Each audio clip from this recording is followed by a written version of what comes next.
Employment, economy, and the community.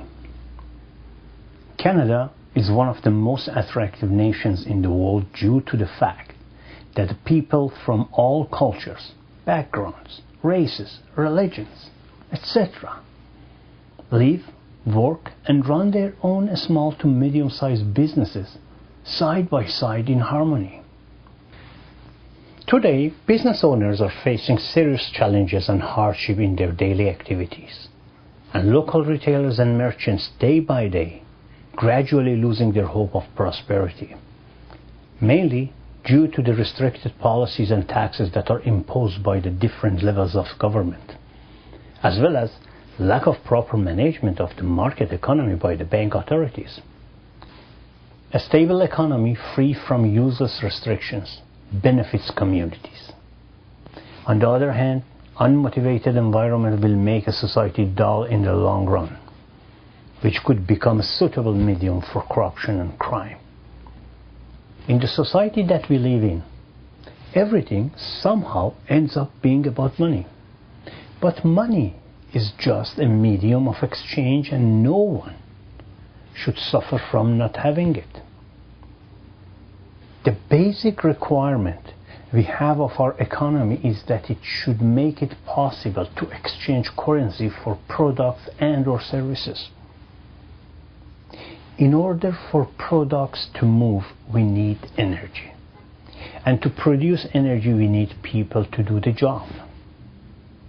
People must be physically and mentally healthy to be employed.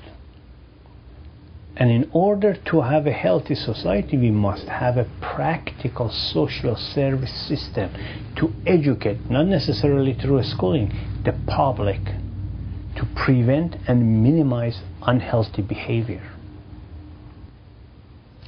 A rich social service sector improves the quality of life and provides an active and occupied society with a clean environment.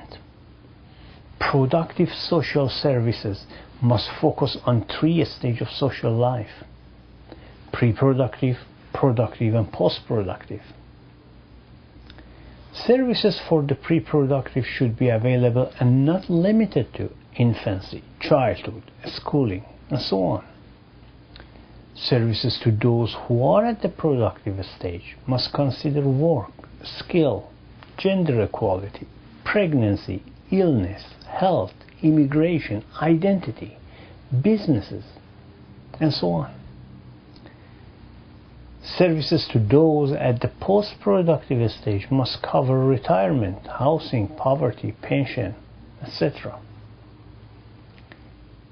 A proper structure and application of a successful social safety net increases productivity, creates employment, motivates investments, and therefore makes a society wealthy as a whole, not to mention the resulting reduction in crime, poverty, inadequate housing, illnesses, pollution, and so on. There are mainly 2 sorts of employers. One is the small and medium-sized businesses who generally do less harm to the environment, create more jobs, and pay more taxes.